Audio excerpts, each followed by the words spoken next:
have at our hands? Well, we did have a lot of moving parts when it came to the global markets, but pretty much closing at fresh record highs on Friday's trading day. For our markets, the picture was a little different, subdued to say the least, at around the 24,677 mark for the frontline indices, which means that we had 5 straight sessions of gains, which we put to a bit of a halt. So jagged edges on the frontline index, quite different when it came to the broader markets, which continued their healthy momentum. So the mid-cap index hit a 1-month high, and the small cap index was perched at a solid 2-month high. 3 straight weeks that you've seen gains coming in for the broader end of the market. And it was gains coming in for a lot of the heavy high beta sectors like PSU banks, for instance, which were at a 4-month high, or real estate. Banks as well did manage to contribute, so hitting a 2-month high for that index. So Nikunj, just going by the kind of setup that we have, the fact that FIIs as well have been contributing, we saw a pretty smart move for the broader markets last week. No, I think it's looking good, Avan, and I think there is reason to remain optimistic in this kind of a market. Yes, it's been a good, decent and a grand comeback. Mid and small cap stocks, they've advanced for the 3rd week on the trot now.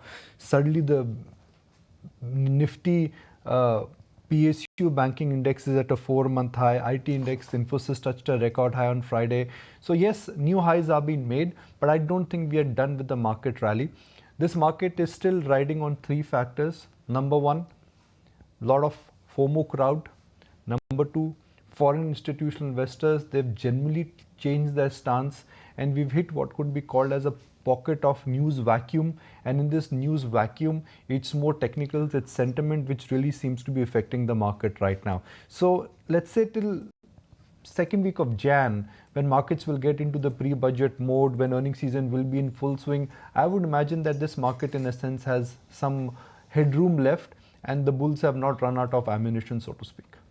Oh yeah, absolutely. And just look at the technicals as well. They too seem to be indicating that worst perhaps is behind us. Just looking at the long build-up, Nikunj, on the Nifty bank, though the Nifty per se is still pretty much short covering. It's not reached that long build-up stage. Yeah, so between the Nifty and the Bank Nifty, Aisha, I think the instrument of choice clearly seems to be the Bank Nifty. And that's where I think the motion of the market seems to be moving. For Nifty, it was an oversold Nifty where we've seen bout of short covering. For the Bank Nifty, it is long bias which seems to be coming back. You add both those trends up, what does that mean? That clearly means that the instrument of choice in the short term is Bank Nifty. That's 30% of the market, led by SBI, HDFC Bank and others. And then Nifty has not seen long buying. Now, if we are in for a turn in the market, and if this market has to have a grand close before for the year, I think Nifty will also see long bias. So more than any short covering in the Nifty, the trade for this week I think is going to be long bias Nifty. And if long buyers they come back into Nifty, then we are looking at this uptrend really could last. So up until now it's Bank Nifty which led the market rally. Now it could be a combination of Nifty making a comeback and short covering moves to long bias, and that is the perfect scenario. So for this week, the non-banking index heavyweights, especially names like Reliance and Infosys, I think would be in focus. Okay, that is going to be the flavor this time around, looking at the overall markets. But yes, indeed, it's important to track as well what's happening across the globe, given the fact that we did have the S&P 500 as well as the Nasdaq closing at fresh record highs on Friday's trading day after the November jobs report has shown that there's been stronger than expected growth, but not so much strength as to dent the investor hopes that the Federal Reserve is actually going to go ahead and lower interest rates this month. So that remains to be watched. You have the consumer price index, which is out this Wednesday, and that's expected to show a slight uptick this time around. So that's what we'll be watching out for. Meantime, you've got the Asian markets. It's definitely very mixed across the bourses. Despite those record highs, it's the political situation that's being monitored in South Korea as well as France, and that seems to be on the minds of investors when it comes to the Asian region.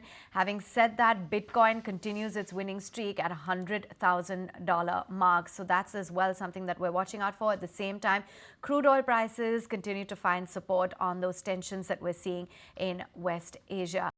So Nikunj, just going by the key indicators that are lined up for us and all that's taken place with those record closes, it's been quite a bit to digest from across the globe.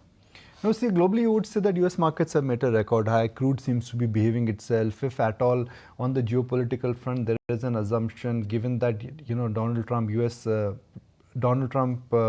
met a few other global leaders where before he's been sworn in as the American president, he clearly seems to be messaging that, look, this is what the American stance is going to be when it comes to crisis in Middle East and the whole Russia-Ukraine issue. So put all those factors together, from the global market, there is no concern per se. That's number one. Number two, the dollar seems to be peaking out surely. At least it has hit what could be called as a near-term peak. The bond yields closer to 4.1, 4.2. That also seems to be stationary after the Fed meeting. So from a global market standpoint, you have what could be called as a perfect scenario. The dollar, the flows, and also the news in terms of whether geopolitics is going to move. So all that put together, that really makes the landscape for India and the outlook in the near term quite charged up. You may see a odd day out, you may see 1 or 2 days of volatility, but I guess the trajectory, I think, is higher. The best strategy in this market is to stay invested. You do not want to time the market, because this is a perfect rally where you really want to stay with the rally. What happens next year, we'll talk about it. You know, when would earnings be at play, what happened to FI allocation, that all is January 25 story. For me, next 2 weeks, next 3 weeks, I think are all about staying in the market, identifying the trend, and the trend, I think, clearly seems to be on the upside. Okay, and that's pretty much. If you like this video, then like, share and subscribe to ET Now.